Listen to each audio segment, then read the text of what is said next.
खुशी को जो पचाना जानता है और क्रोध की ज्वाला को जो बुझाना जानता है, ये दोनों सुनने में सरल है पर बहुत कठिन।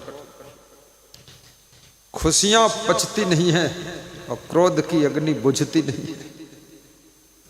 कितने लोग 100-100 साल तक क्रोध में ही जी रहे। एक बार पत्नी से नाराज हो गए, अभी तक खुश हुए नहीं, 50 साल बीत गए और नाराज में ही 2-4 बच्चे भी हो गए, बहुएं आ गई, पोती पोता हो गए, और बूढ़े भी हो गए, बीमार हो गए, अस्पताल चले गए, मर भी गए, लेकिन नाराज ही हैं। बहुत खतरनाक। क्रोध सबन को काल है, क्रोध है जंजाल, शिव दुर्वासा क्रोध बस बहुत है बेहाल। शिव जी को भी बहुत क्रोध आता था, शिव तांडव कर देते थे, इसलिए शिव जी त्रिशूल रखते थे। त्रिशूल का और कोई काम नहीं था। भाला में 1 नोक होती है, त्रिशूल में 3 नोक होती है। शिव जी को जब क्रोध आता था तो मारते थे जोर से त्रिशूल, तो कहते थे 3 में से 1 तो भुकेगी तुम्हारे। शिव जी कोई साधारण देवता नहीं, उनका रूप देखो तो जरा, बहुत विष्णु भगवान का चेहरा फोटो में देखो तो लगता है बड़े शांत सागर में लेटे हुए। विष्णु भगवान आराम बहुत करते थे और लक्ष्मी जी उनके पांव बहुत दबाती थी। लक्ष्मी जी पैर दबाती थी, लेकिन पार्वती जी ने शिव जी के पैर कभी दबाते हुए फोटो देखा नहीं, क्योंकि पार्वती सावधान थी कि कहीं पैर दबाने जाओ, कहीं उल्टा हमें दबा देगा। खतरनाक पति है भाई, इसलिए सावधान रहो, करंट मार देगा। थोड़ा जोर से हंसो, लास्ट दिन है। मैं सब देवी देवताओं के बारे में सोचता रहता हूं, ये विष्णु भगवान इतना आराम से लेटे क्यों हैं? जलन से जीवन जीते हैं जो लोग, जीते जी उनका सुख सब जलकर राख हो जाता है। और जलन बड़ा विचित्र शब्द है। जलन उन्हीं से होती है जिनसे तुम्हारी पहचान होती है। जिनसे पहचान नहीं है, परिचय नहीं है, वे कितनी ही उन्नति कर लें, तुम्हें न जलन है न खलन है। लेकिन पहचान हो गई तो जलन खलन सब शुरू हो गई। अमेरिका में कौन कितनी उन्नति कर रहा, तुमको कोई जलन खलन कुछ नहीं। लेकिन तुम्हारे गांव में कोई उन्नति करे तो तुम्हारी नींद उड़ जाती है। तुम्हारे गांव में कोई मकान बहुत ऊंचा बनाने लग जाए, 5 मंजिल, तो पड़ोसियों के सीने पर ईंटों की चोट लगती है। जब ट्रक से ईंटें गिरती हैं धड़ाधड़ धड़ाधड़, पड़ोसी सब चोटिल हो रहे, उनको लगता है इसके पास पैसा इतना आया कहाँ से। वो यही पता लगते हैं आया कहाँ से, और इसके पास जहाँ से आया है वहीं मैं भी जाऊंगा तो मेरे पास भी आएगा। पैसा ऐसे नहीं आता है। पैसा अगर आप चाहते हो मेरे पास आए तो पैसा बहुत सहज ढंग से आता है। जितना तुम परस्पर प्रेम से रहोगे उतना अधिक पैसा तुम्हारे घर आएगा। तुम पति पत्नी, पिता पुत्र, सास बहू जितना प्रेम में डूबे रहोगे, सुमत से रहोगे, उतना ही पैसा बरसता रहेगा। और जितना ज्यादा तुम आपस में लड़ते रहोगे, पति पत्नी, पिता पुत्र, भाई बहन और सासू और बहू, तो याद रखना लक्ष्मी रूठ जाती है उनके घर से जिनके घर में गदर मचा हुआ है, जिनके घर में महाभारत छिड़ी हुई है, जहां सुमत। और सुमत का शत्रु है क्रोध और अहंकार। यदि अहंकार आपके भीतर जीवित है तो उसका छोटा भाई क्रोध भी उसका साथ देने के लिए अंदर तैयार रहता है। अहंकार को जरा सी चोट लगती है तुरंत छोटा भाई क्रोध फुफकार कर खड़ा हो जाता है। और याद रखना, जहाँ अहंकार है, जहाँ क्रोध है, वहाँ से लक्ष्मी धीरे धीरे रूठ जाती है। इसलिए विदुर जी की नीति में लिखा है, प्रेम से तिलक लगवाना और तिलक की थाल में अपने श्रद्धा सुमन भी अर्पित करते जाना। विदुर से धृतराष्ट्र ने पूछा है कि हे राजन, कुछ पूछना चाहते हो क्या, क्यों बुलाया है? विदुर, तुम मेरे पास खड़े होते हो तो भी मेरे मन को शांति मिलती है। तुम कुछ बोलते हो तो मेरे मन को बड़ी परम शांति मिल जाती है। दुनिया में कुछ ऐसे लोग हैं जिनके पास में केवल और केवल बैठने से भी शांति मिलती है। कुछ ऐसे लोग होते हैं जिनके शब्दों से शांति का झरना झरता है। कुछ ऐसे लोग हैं जिनको देखने से ही शांति मिल जाती है। ये बहुत बड़ी बात है। और जिनको देखने से शांति मिले और जिनके शब्दों से शांति मिले और जिनके सानिध्य में बैठने से भी शांति मिले, तो समझ लेना वो कोई साधारण व्यक्ति नहीं है। उसने धरती पर सबको शांति देने के लिए ही अवतार लिया है, सबको तारने के लिए।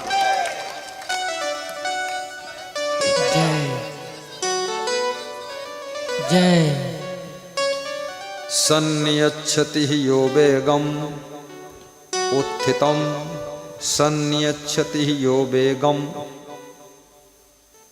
उत्थितम क्रोधो हर्षयो, साश्रियो भाजनम राजन यश्च आपत्सु नाम मोहयति। ये विदुर नीति का श्लोक है। इसमें राजनेताओं के लिए भी संदेश है, सबके लिए उपदेश है। विदुर जी क्या कह रहे हैं? कह रहे हैं, जो व्यक्ति खुशी का समाचार मिलने के बाद भी अपनी खुशियों को चुपचाप पचाना जानता है। ध्यान देना एक एक शब्द पर। क्रोधा हर्ष।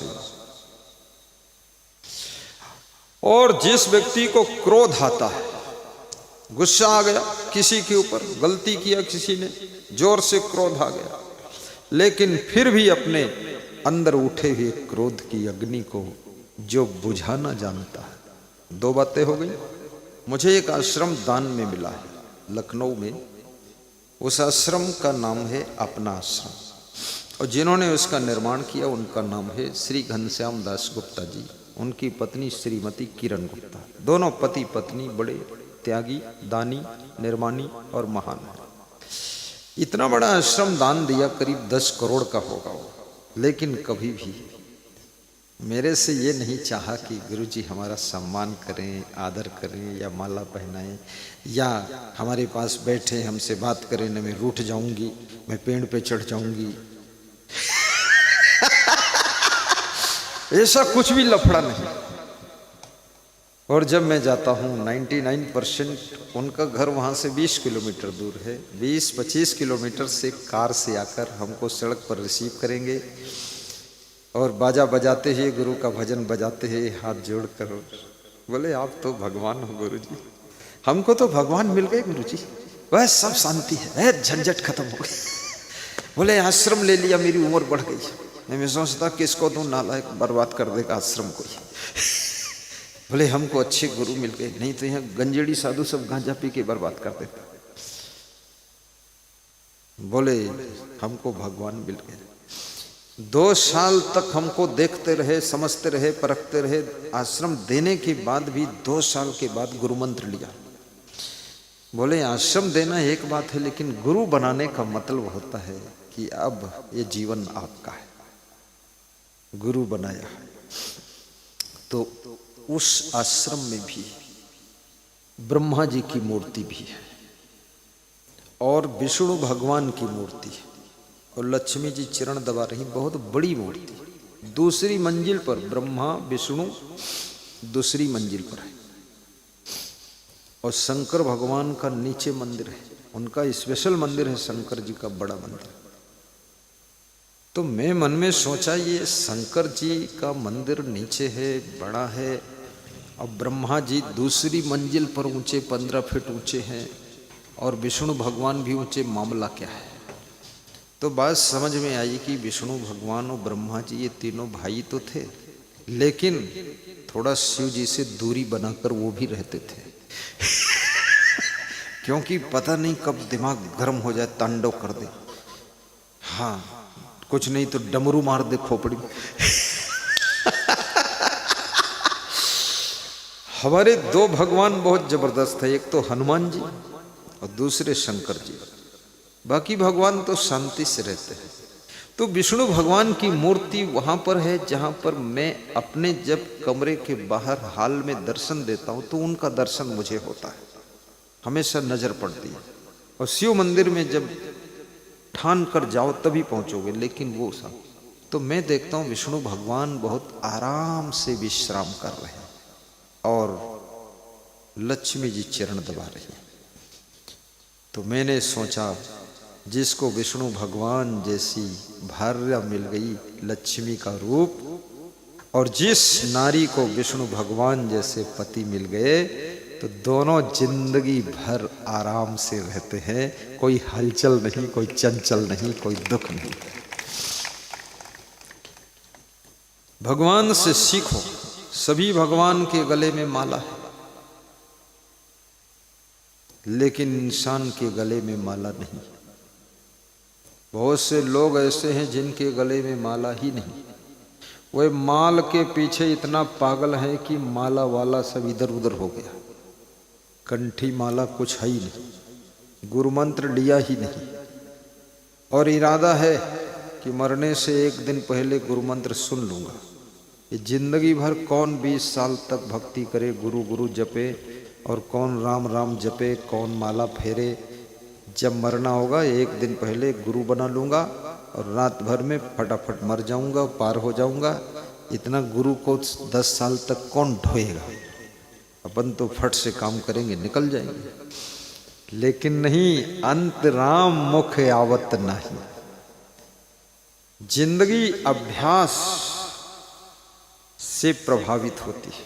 जीवन भर अगर भक्ति का अभ्यास नहीं किया है तो अंत में भक्ति का स्मरण ही नहीं होगा, कुछ और ही याद आएगा।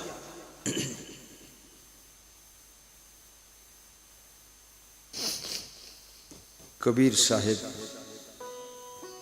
पड़ोसी सेठ से रोज कहते थे गुरु मंत्र ले लो, गुरु बना लो, भक्ति कर लो।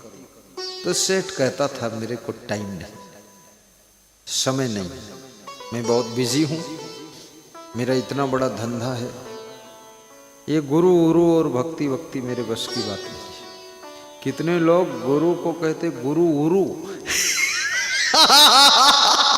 गुरु उरु, और सुबह शाम दारू शुरू। चोर कहीं का गुरु को उरु बताता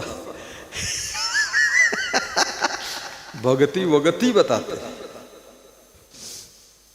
बुरे कर्म छोड़ते नहीं हो, गुरु उरु बताते हो।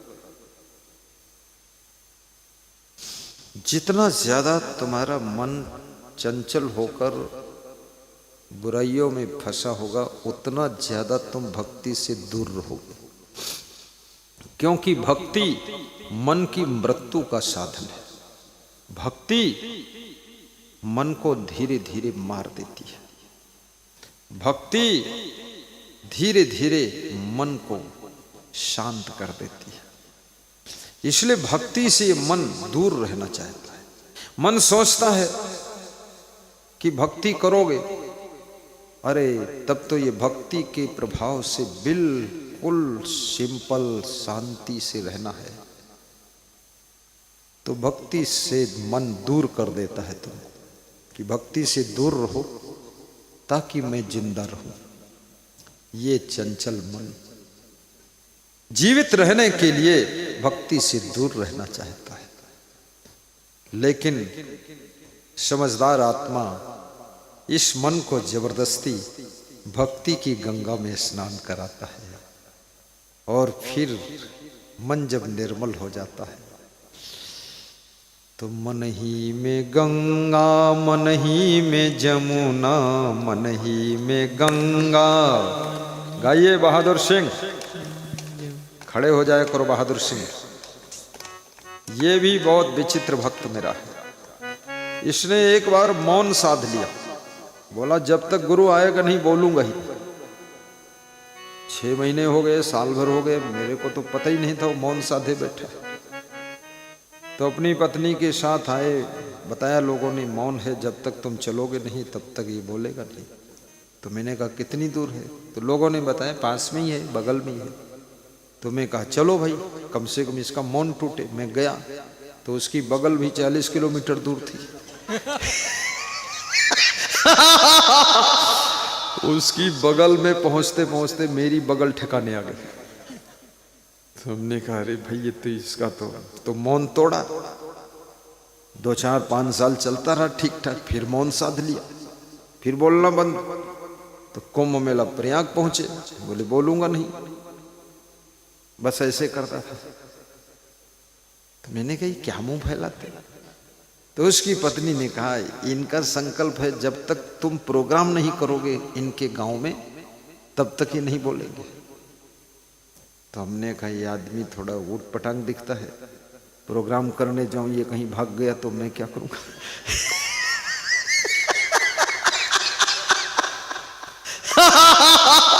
सही बात। हाँ ये ऐसे ही बोलते तो पहाड़ पे भाग जाओ। अरे मैंने कहा भागना मत। तो मैंने इसको प्रोग्राम दे दिया, तुरंत 1,11,000 जमा कर दिया। प्रोग्राम हुआ। जब प्रोग्राम की डेट मिल गई, तैयारियां शुरू हुई, तो ये बोला अरे इसमें तो बहुत दिमाग पर लोड है, मैं तो पहाड़ पर भाग जाऊंगा। तो मेरे संत ने फोन किया, वो पहाड़ पे भागना चाहता है।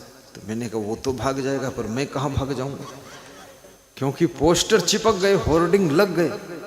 अब भगत तो भाग गया लेकिन गुरु कहाँ भागे? तो हमने कहा जो हुई है वही जो राम रची रखा।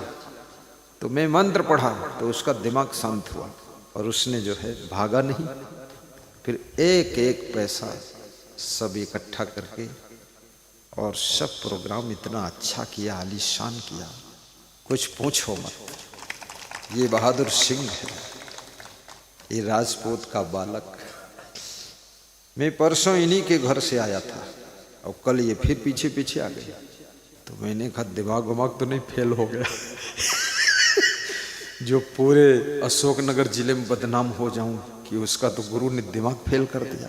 वो फिर उनके पीछे पीछे गए। तो मैंने इससे पूछा दिमाग ठीक है? बोले कुछ कुछ ठीक है, कुछ कुछ फेल है। बैठिए, ऐसा भगत है। भगत खड़ा तेरे द्वार, हे गुरु। तो कबीर साहब सेठ से कहते हैं बार बार कि गुरु मंत्र लो, भक्ति करो। सेठ बहाना कर लेता है। एक दिन अचानक सेठ की मृत्यु हो गई। इस मृत्युलोक में सबकी मृत्यु होती है, यहां पर कोई शरीर से अमर नहीं है। और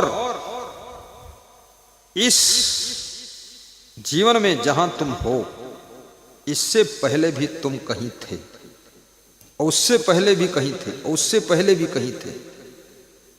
अनादि काल से, युगों युगों से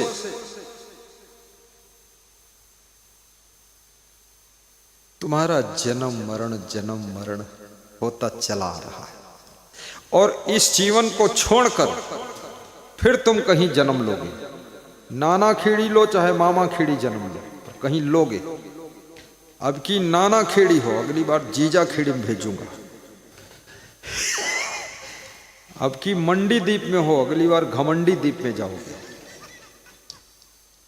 इस शरीर को, इस परिवार को, इस समाज को, इस घर को, ये सब व्यवस्था को छोड़कर, शरीर को छोड़कर तुम्हारी आत्मा फिर कहीं जन्म लेगी। तो कबीर साहब ने प्रश्न पूछा है कि इस जीवन में, इस शरीर में तुम कहां से आए हो और इसको छोड़कर तुम कहां जाओगे? ये बड़ा कठिन सवाल पूछ दिया। ऐसा सवाल तो उपनिषद में, वेदों में भी ऋषि मुनियों ने कोई ने नहीं पूछा। कबीर एक ऐसी कठिन चीज पैदा कर देते हैं। वो कह रहे हैं आए हो तुम कहां से, कौन जानता हम कहां से आए। और फिर ये कहते हैं अब यहां से जाओगे कहां, वो भी बता दो एड्रेस, अब जाओगे कहां, मरोगे उसके बाद कहां जन्म लोगे। और कबीर ये भी कहते हैं इतना अगर नहीं बताए तो तुम मूर्ख हो।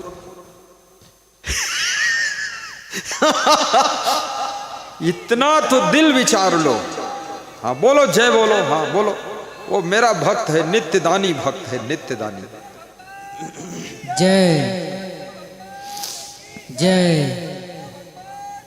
जय। भगवान की कृपा सबके ऊपर हो। भगवत कृपा की भूख सबके अंदर है। कोई कम भक्ति करता हो या अधिक भक्ति करता हो, लेकिन मन में आकांक्षा है कि मेरे ऊपर भी भगवत कृपा हो जाए, गुरु की कृपा हो जाए, संत कृपा हो जाए। और कृपा करने वाला कृपा सिंधु है, उसके पास में कृपा की कमी नहीं। जैसे समुद्र में जल की कमी नहीं, ऐसे कृपा सिंधु कृपा के सागर हैं, उनके पास में कृपा की कमी नहीं। भक्त कहता है कृपा सिंधु मुझे अपना बना लोगे तो क्या होगा। कृपा सिंधु मुझे अपना बना लोगे तो क्या होगा। सब गाइए, धूम से गाइए, ताली बजा कर गाइए, मुस्कुरा कर गाइए, थोड़ा आवाज से गाइए, मधुर मधुर गाइए। सुना दोगे तो क्या होगा। कृपा सिंधु मुझे अपना बना लोगे तो क्या होगा। बना लोगे गाओ गाओ, तो क्या संत लोग आगे बढ़ाओ, गाओ। बना लोगे तो क्या होगा। बना लोगे तो क्या होगा। जरा सत नाम कानों में सुना दोगे तो क्या होगा। दया करने को जीवों पर जो इस दुनिया में आए हो। दया करने के लिए करने को जीवों पर जो इस दुनिया में आए हो। मेरी भी तरफ एक दृष्टि घुमा दोगे तो क्या हो। वाह वाह वाह वाह। मेरी भी तरफ एक दृष्टि घुमा दोगे तो क्या होगा। कृपा सिंधु मुझे अपना बना लोगे तो क्या होगा। सकल जग में पतित पावन तुम्हारा नाम जाहिर है। सकल जग में पतित पावन तुम्हारा नाम जाहिर है। अगर मुझे एक पापी को भी तारोगे तो क्या होगा।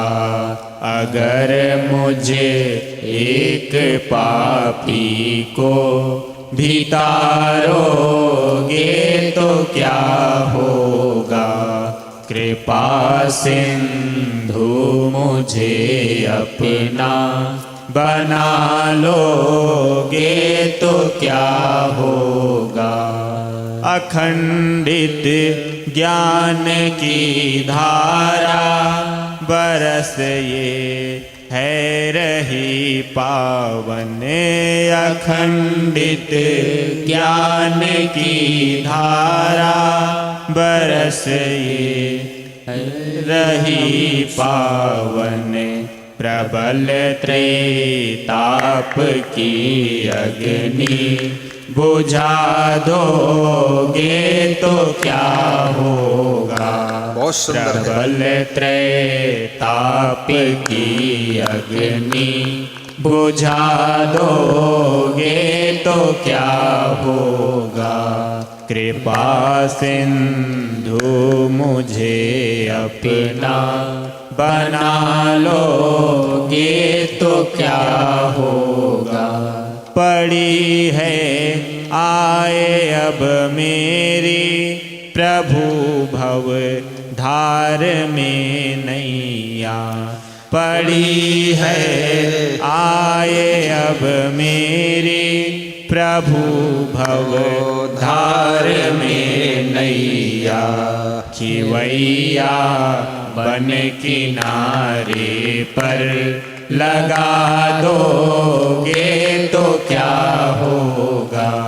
खिवैया बन किनारे पर लगा दोगे तो क्या होगा। कृपा सिंधु मुझे अपना बना लोगे तो क्या होगा। अरज धर्म दास की प्रभु जी फकत चरणों में ये है कि। अरज धर्म दास की प्रभु जी फकत चरणों में ये है कि। जन्म अरु मरण के दुख से छुड़ा दोगे तो क्या होगा। जन्म अरु मरण के दुख से छुड़ा दोगे तो क्या होगा। कृपा सिंधु मुझे अपना बना लोगे तो क्या होगा। जरा सत नाम कानों में सुना दोगे तो क्या होगा। सुना दोगे तो क्या होगा। जय हो जय हो जय हो जय हो जय हो जय हो जय हो जय हो। महान भक्त श्री राम गोपाल रेंजर साहब की श्रद्धा को व्यास आदि आशीर्वाद दे रही है। बड़े हृदय से जयकारा लगाया है। संतों ने बड़ी आस्था से भजन गाया है। कृपा सिंधु मुझे अपना बना लोगे तो क्या हो। बहुत मार्मिक हृदय को स्पर्श करने वाला गीत।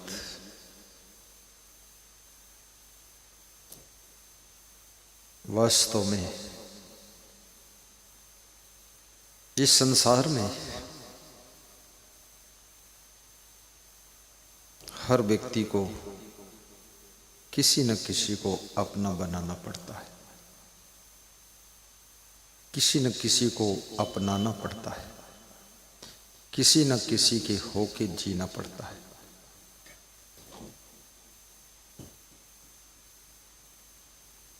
भक्त भगवान से प्रार्थना कर रहा है। गुरु शिष्य के बीच में प्रार्थना प्रवाहित हो रही है। शिष्य कहता है, हे गुरुदेव मुझे अपना बना लोगे तो क्या हो।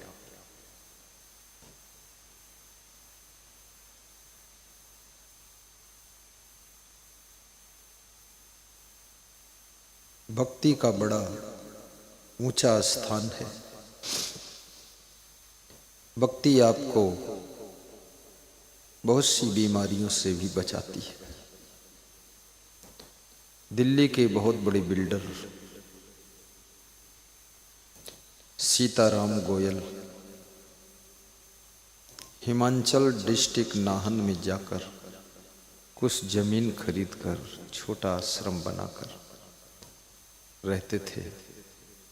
दिल्ली से सस्ता सामान लाकर गरीबों की सेवा भी कर देते थे। टीवी में मेरा प्रवचन सुनते थे। मुझे सत्संग के लिए बुलाया तो मैंने पूछा, दिल्ली की सुविधाओं को छोड़कर ये जंगलों में पहाड़ों में क्यों रहते हो? तो उन्होंने कहा, sugar, BP, heart attack, kidney damage सब रोग हमारे थे। जब से दिल्ली छोड़ा हूँ एक खंजड़ी खरीदा हूँ। खंजड़ी जानते हैं आप? छोटी सी, हाँ, ढोल की बच्ची होती खंजड़ी, ढोल की पोती। एक हाथ पकड़ के ऐसे बजती है। बोले खंजड़ी बजा बजा कर भजन गाता हूँ, बिना दवाई के ही सब बीमारी ठीक हो गई, पूरा ठीक हूँ। उम्र 70 साल है, जंगल है, पहाड़ है, अकेला हूँ तो कभी कभी ठुमका भी मार देता हूँ, खंजड़ी बजा के थोड़ा नाच लेता हूँ। तो हमने कहा अकेले रहते हैं? बोले कभी कभी धर्मपत्नी को बुलाता हूँ। तो हमने कहा वो भी खंजड़ी बजाती है? तो उन्होंने कहा वो खंजड़ी तो नहीं बजाती लेकिन हमारी खोपड़ी बजाती है।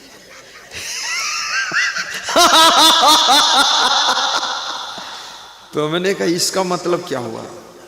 बोले वो दिन भर में 100-200 गाली देती है और सब कुछ बोलती है, मर गए, नास काटे, ये काटे, वो काटे, और कहती है पागल कहीं का। जब सुख से रहने का समय आया दिल्ली में तो यहाँ जंगल में पड़ा है गधा। तो बोले सब कुछ मुझे इसने बना दिया है, गधा भी, घोड़ा भी, बैल भी, सब। तो मेरी सहन शक्ति बढ़ गई है। अब एक ही दुख बचा है, ये पत्नी, या तो ये मर जाए या हम मर जाए। ये बहुत हैरान की है, गाली बहुत बकती। ये बोलती दिल्ली चलो, दिल्ली में गुरुजी हम मर जाते अब तक, क्योंकि मैं बहुत बड़ा बिल्डर था, मैंने बहुत धन कमाया, अरबों खरबों, लेकिन मेरा स्वास्थ्य खो गया, शांति खो गई, तो मैं लड़कों को सब सौंप कर इधर आ गया। एक सुनिश्चित टाइम पर तुम्हारी हमारी सभी की मृत्यु होगी। उस मृत्यु से कुछ वर्ष पूर्व, 10 वर्ष पूर्व, 5 वर्ष पूर्व, 20 वर्ष पूर्व, मृत्यु के बाद सब कुछ छोड़कर जाओगे। तो मृत्यु के 10 वर्ष पहले सब कुछ छोड़कर जी कर देखो क्या आनंद आता है। मरने से पहले थोड़ा मर कर देखो। जय जय हो, जय। दिन भर में 1 घंटे तुम बिल्कुल ऐसे जियो जैसे मर चुके हो। 1 घंटा मरने जैसा जियो कि अब हम मर गए 1 घंटा के लिए। उस 1 घंटे में जो रस, जो आनंद, जो सुख टपकेगा, तुम्हारी लार टपक जाएगी कि अरे इतना आनंद आ गया है। संसार छोड़ना तो है ही, स्त्रियों के लिए भी, पुरुषों के लिए, सबके लिए बात है। हमारे गुरु जी के एक गुरु भाई संत थे, उसने कविता लिखा है कि मरने से पहले मर लिया, प्रकाश मरना फिर कहा। उन्होंने कहा है मेरा नाम प्रकाश है, अब इसको मरना नहीं है, क्योंकि मरने से पहले मर लिया हूं, अब मरने की जरूरत नहीं।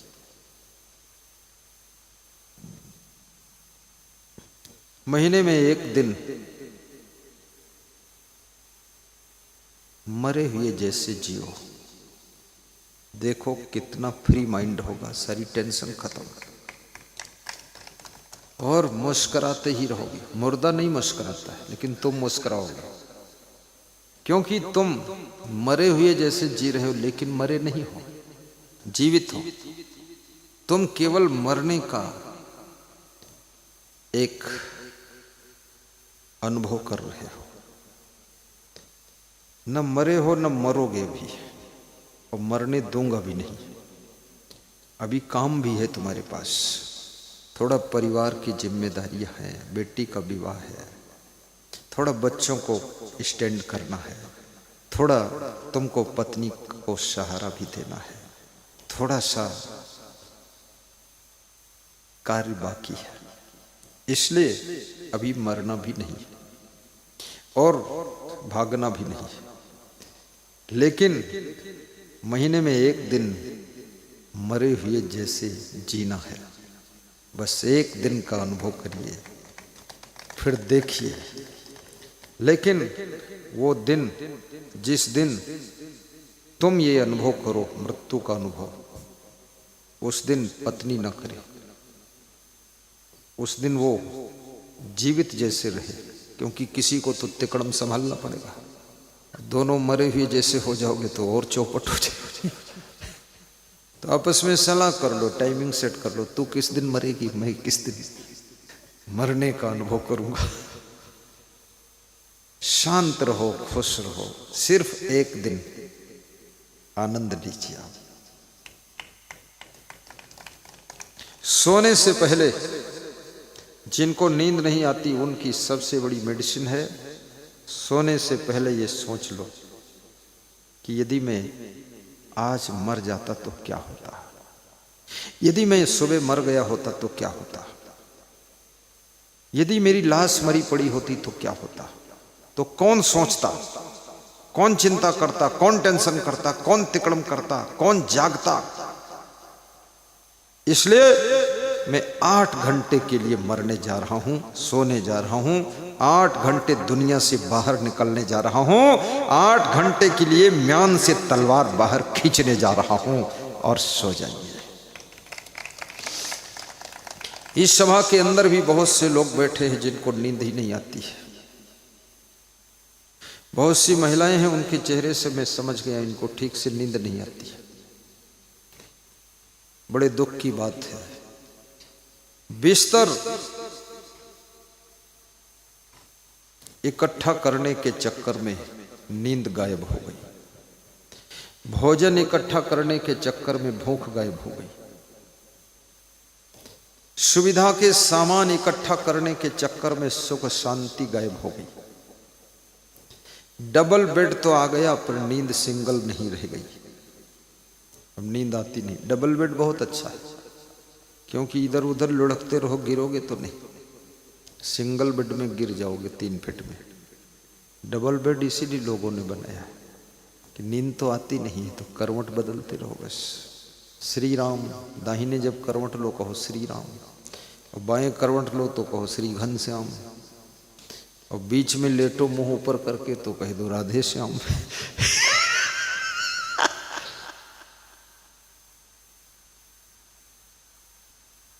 8 घंटे 7 घंटे सोना भी अनिवार्य है, और बाकी घंटे ठीक से जागना भी अनिवार्य है।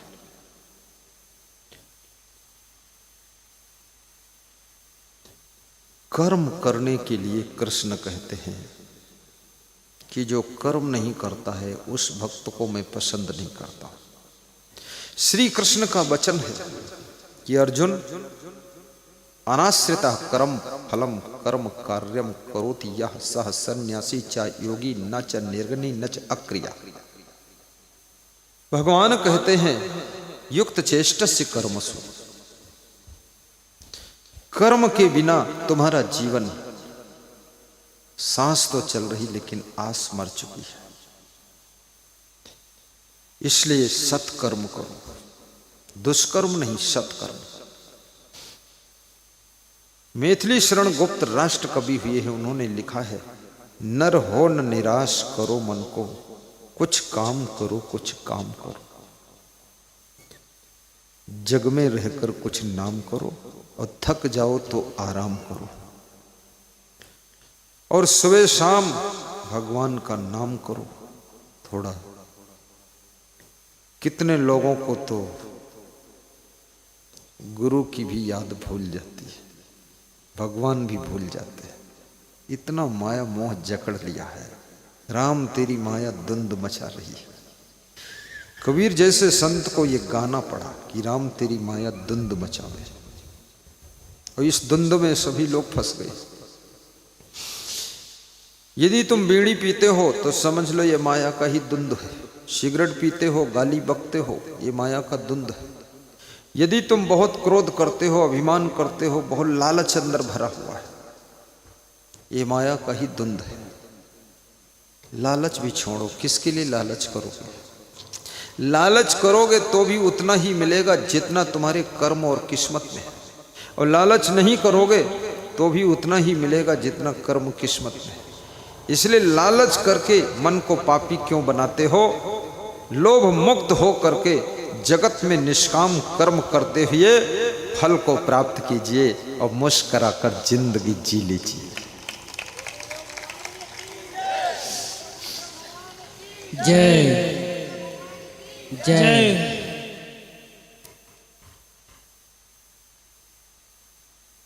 सन्यासी वह है, कृष्ण कहते हैं, योगी वह है जो कर्म तो करता है लेकिन फल की आकांक्षा नहीं करता है। योगी वह नहीं है जो निष्कर्मी है, कर्म ही नहीं कर रहा है, वो आलसी है, योगी नहीं है। वो सन्यासी नहीं, वो सत्यानाशी है जो कर्म ही नहीं कर रहा है। साधु के लिए भी कृष्ण ने कहा है कर्म करो, अच्छा आश्रम बनाओ, अच्छी कुटिया बनाओ, आश्रम को साफ रखो, कुछ पेड़ पौधे लगाओ, फूल पौधे लगाओ, बगीचा लगाओ, भक्त आए थोड़ा आम तोड़कर खा सकें। मेरे गुरु ने सैकड़ों पेड़ आम के लगाए हैं, दर्जनों पेड़ अमरूद के लगाए हैं, और मेरा गुरु स्वयं आम के पेड़ लगाकर स्वयं फल 30 साल तक खाया है, उन्हीं पेड़ों का फल। अब उनके शिष्यों ने भी कुछ कुछ पेड़ लगाए भी हैं, कुछ कुछ काटे भी हैं, क्योंकि जो पेड़ बाधक था उसको काट दिया, जहाँ जरूरत थी वहाँ नया लगा दिया। मेरा गुरु कहता था अगर एक पेड़ काटोगे तो एक लगाना भी पड़ेगा। तो मैं कहता था एक कटेगा तो 2 लग जाएंगे। बोले लगा के दिखाओ फिर काट के मानो। तो मैंने कहा कहाँ लगा दूं? बोले जहां तुम पसंद करो। तो हमारे परम शिष्य प्रेमपाल दास ने बहुत फूल लगाए हैं वहां, आश्रम को स्वर्ग बना दिया। वो प्रेमपाल बैठे, ये रात में भी पौधा खोद कर इधर से उधर गाड़ते रहते हैं। ये आश्रम में जाते हैं, पौधों में इनको प्रेम है। इनके अंदर क्षमादेव का कुछ अंश आ गया, हमारे अंदर क्षमादेव का थोड़ा अंश आया, थोड़ा इसके अंदर आ गया, थोड़ा थोड़ा बट गया। तमाम शिष्य थे, थोड़ा मुझे भी मिला है। और गृहस्थ बनो तो भी घर को सुंदर बनाओ। कल मैं राम प्रसाद जी के घर पधरौनी गया तो घर देखकर मन प्रेम से भर गया। आज रामगोपाल जी के घर पधरौनी गया, 1 घंटा के लिए ऐसा सफाई, सीढ़ी को रगड़ रगड़ कर लीला बाई की लीला देखा वहां, सत्यम शिवम की लीला। उनकी पत्नी का नाम लीला बाई। एक भी कण नहीं, तिनका नहीं, कुछ कचड़ा नहीं। और कल सुनीता बाई का घर भी बिल्कुल सुंदर। मैं सोचता था नीचे देखूं कि ऊपर देखूं, छत भी सुंदर, फर्श भी सुंदर, दीवारें भी सुंदर। तो बड़ी देर तक चक्कर मकर देखता रहा। फिर मैं सोचा ज्यादा मत देखो, नहीं सोचेंगे गुरुजी चोर बुद्धि का है, इधर उधर क्यों देखता है। तो मैं शांत हो गया। भक्त का सुंदर घर, साफ सुथरा घर, वही तो स्वर्ग है। स्वर्ग और कहीं नहीं। कोमल जी मीणा के यहां कम से कम 5 बार रात रहा हूं, 3-3 दिन रात रहा हूं। खड़े क्यों नहीं होते हो? कोमल धामनिया से आई, और इनका संकल्प है कि धामनिया में गुरु का धाम बनाऊंगा, गुरु धाम। इच्छा है इनकी जमीन दूंगा, गुरु का एक छोटा आश्रम बन जाए तो मंडी द्वीप के लोग भी कम से कम महीने में एक बार दर्शन गुरु का कर ले। पेड़ लगा दोगे, पंछी अपने आप आकर डाल पर बैठेगा, दर्शन देगा। कोयल बैठेगी, मधुर गीत सुनाएगी। हंस आएगा, दर्शन देगा, धन्य कर देगा।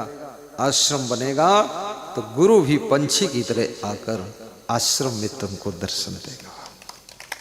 आश्रम। जय जय जय जय हो जय जय जय हो। मैं तो निवेदन करूंगा एक बार हमारे नेपाल बॉर्डर आश्रम आप आइए। इसमें से कौन कौन भक्त हमारे आश्रम जा चुका है जरा खड़ा होकर बताइए। 1 2 नेपाल बॉर्डर लखीमपुर कबीर धाम जा चुके? कुंदन, कोटा, बैठ जाओ। ये गढ़वा जिला झारखंड से आए हैं, गुरु की खोज में निकले। ये केवल अकेला भक्त गया है। ये कबीर धाम पहुंचे। अरे वास्तव में मेरे गुरु की बलिहारी इतना सुंदर धाम बनाया है। मैं तो वहाँ की सफाई शुद्धता सेटिंग देख करके, इसलिए वहाँ मैं बहुत कम जाता हूँ, क्योंकि जाता हूँ तो वहाँ से आने का मन नहीं होता है। फिर बड़ी मुश्किल से तैयार हो पाता हूँ, निकलता हूँ, क्योंकि स्वर्ग जैसा सुख है। और वहाँ फूल भी बहुत है, पौधा भी बहुत है, सत्संग हॉल भी ऑलरेडी कंप्लीट है। रहने के लिए जो भवन है, आहा हा, बिल्कुल सुंदर स्वर्ग जैसा। राम प्रसाद है, बिल्कुल स्वर्ग से सुंदर, स्वर्ग से सुंदर। मैं यही आपसे कहूंगा, अपना घर भी बनाना तो स्वर्ग से सुंदर बनाना। ऐरे गहरे नत्थो खैरे वगैरह पगैरे लगैरे झगैरे भगैरे घर में मत रहना। जो भी ईंट लगे तो करीने से लगे, तरीके से लगे, डिजाइन से लगे, आर्किटेक्ट के विचारों से लगे। और जब ईंट ऊपर चढ़ती चली जाए और घर तैयार हो तो देखने वालों का मन भी गदगद हो जाए, सीख कर जाए ऐसा हम भी बनाए। घर में 3 बातें याद रखो ज्यादातर: ब्यूटी, सिक्योरिटी, सेफ्टी, और चौथी चीज फैसिलिटी। ब्यूटी यानी घर सुंदर हो, सेफ्टी यानी सुरक्षित आप हो, और फैसिलिटी यानी सुविधाजनक हो। जो चीज की जहां जरूरत वहीं होना चाहिए। ऐसा नहीं हाथ धोना है वहां जा रहे, भोपाल में हाथ धोने जा रहे, उसी में टाइम बर्बाद हो रहा है। सब फिट बनाइए। और भवन तो खड़ा हो जाएगा पैसे से, लेकिन उसको भक्ति भवन बनाइए, मंगल भवन बनाइए, सत्संग भवन बनाइए, सेवा सदन बनाइए। अतिथि आ जाए तो मुस्कुरा कर रिसीव करिए, आइए बैठिए। कितने लोगों का भवन तो बहुत सुंदर है, लेकिन भाव बिल्कुल खराब है। अतिथि जब आ जाता है तो उनको ऐसा लगता है कि अरे कहाँ माथे पड़ गए ये। महिलाएं तो बहुत नाक भाव सिकोड़ देती है। अब चाय बनाना पड़ेगा, बर्तन धोना पड़ेगा, रोटी बनाना पड़ेगा। अपने पति को 2-3 घूसा मारती, कहाँ कहाँ से संड मुसंडी लेकर आते हैं। पति बेचारा, अब इधर मेहमान का दबाव, उधर पत्नी का प्रभाव, दोनों पाटन के बीच में साबुत बचा न कोई। ऐसी हालत, आलसी। खुशी मनाइए। अतिथि भगवान के रूप में ही आता है। अतिथि देवो भव, आचार्य देवो भव, मातृ देवो भव, पितृ देवो भव। अगर तुम्हारी बूढ़ी माँ तुम्हारे घर आती है, आहा, ये माँ नहीं आई है, ये साक्षात महालक्ष्मी आई है। इसके पांव छो नमन करो, अपने घर रख लो। भले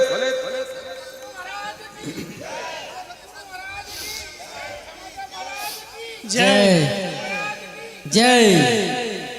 भले ही तुम्हारी माँ ने सोना चांदी दूसरे भाई को दे दिया हो, तुम सोना चांदी के चक्कर में ही मत पड़ो।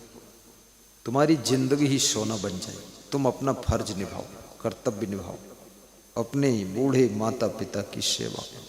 जब बंटवारा हो भाई भाई में तो माँ बाप को अपने हिस्से में ले लेना। फिर माँ बाप की इच्छा है दूसरे भाई के पास जाऊंगा तो खुशी से भेज देना, फिर आने की इच्छा है तो फिर वापस ले लेना, और फिर जाने की इच्छा तो फिर भेज देना। आते जाते रहो, ठीक है, मेहमान बन जाओ। बुढ़ापे में माँ बाप को, सास ससुर को मेहमान बनना चाहिए।